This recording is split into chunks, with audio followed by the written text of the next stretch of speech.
Il est paysan et boulanger. Lui porte un tout autre regard sur la question du gluten.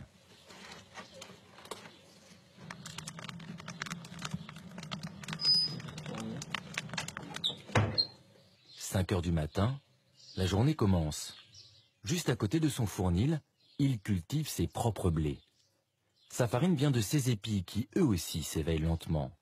Des variétés anciennes, un blé abandonné par l'industrie, pas assez productif. Ce paysan, ce boulanger, est un passionné qui fait l'éloge de la lenteur et de ses vertus. Il faut prendre son temps pour suivre le blé et ne pas lui demander ce qu'il ne peut pas faire. Pétrin mécanique, mais des blés qui ne sont jamais passés par la recherche agronomique. Leur taux de gluten est celui que la nature leur a donné. C'est flagrant au test. Voilà, il y en a beaucoup là. Voilà, si je veux étendre, bientôt ça va lâcher. Voilà. Voilà, si on avait une variété moderne, on pourrait encore étendre la pâte et on pourrait avoir quelque chose qui tienne encore plus. Voilà, là ça lâche. Et ça, avec ce petit test-là, on voit que le gluten n'est pas très tenace. Mais ça fait rien. On va faire du pain. Et on va faire du pain levé et on va faire du beau pain. Selon les critères de l'industrie, ces farines seraient impanifiables. Mais ce serait oublier toute l'histoire du pain. Ça fait des siècles qu'on fait du pain avec des variétés qui sont dites aujourd'hui impanifiables. Grâce à ce geste, et avec un peu de temps, la pâte va lever.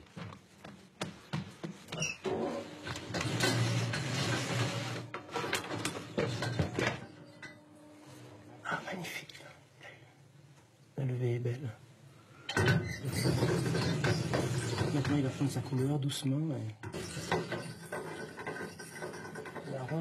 Une heure plus tard.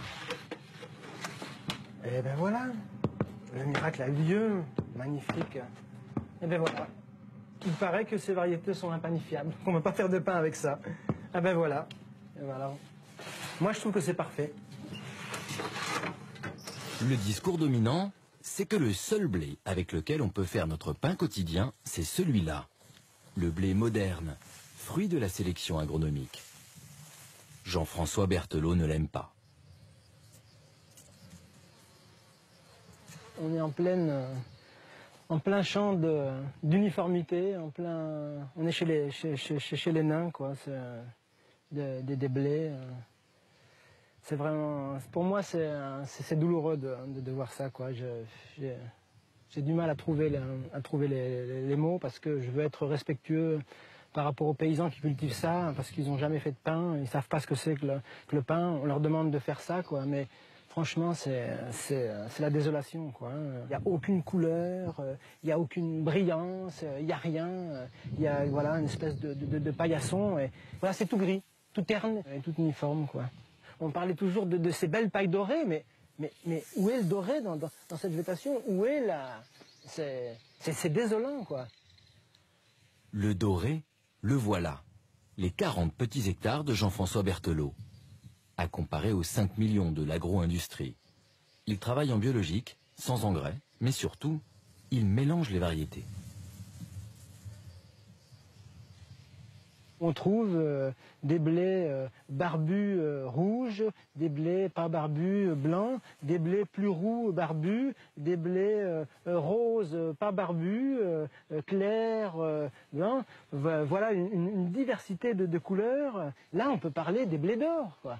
Et quand on voit cette brillance et cette couleur, on peut déjà imaginer la brillance et la couleur du pain. Et ces blés anciens, il les a exhumés des frigos de l'INRA. Oubliés, ils y sommeillaient depuis le début du siècle dernier. Nous les avons ressortis et nous les refaisons vivre. Mais la difficulté, c'est qu'effectivement, on ne peut pas commercialiser ces graines-là comme semences. On a le droit de se échanger, on s'échange entre paysans, mais on ne peut pas en faire une activité commerciale de semences, alors qu'il y a des agriculteurs qui devraient pouvoir faire des champs de blé comme ça, pour pouvoir vendre ces semences-là comme blé, parce que ça, c'est ça qui fait le bon pain. Et il faut que la législation, la réglementation, elle évolue, quoi. Car en France, la loi impose des semences compatibles avec les critères de l'industrie. Stables, homogènes, pas vraiment la loi de la nature. Pour Jean-François Berthelot, l'émergence d'une intolérance au gluten dans tout le monde occidental est un signal. Ce paysan s'interroge. On produit du blé parce qu'on pense qu'il nourrit bien, on pense qu'il va faire un bon pain. Mais si on s'aperçoit que de plus en plus de gens ne le digèrent pas bien ou se portent mieux sans manger, c'est donc que nous sommes dans l'erreur, qu'il faut chercher au moins ailleurs, explorer autre chose, quoi. Et ces variétés-là sont un véritable espoir, parce que moi je suis toujours persuadé que le blé n'est pas mauvais en soi, ni le gluten n'est pas mauvais en soi. C'est seulement les blés d'aujourd'hui et le gluten et la présence d'un certain gluten dans les blés d'aujourd'hui qui fait que finalement c'est pas très très bon pour le corps humain, quoi. Mais je pense encore que ce blé-là est très bon pour l'humain et que ce soit le retour d'un autre pain. En France aujourd'hui, une petite centaine de paysans ont fait du pain avec ces blés anciens. Une autre manière peut-être d'être moderne.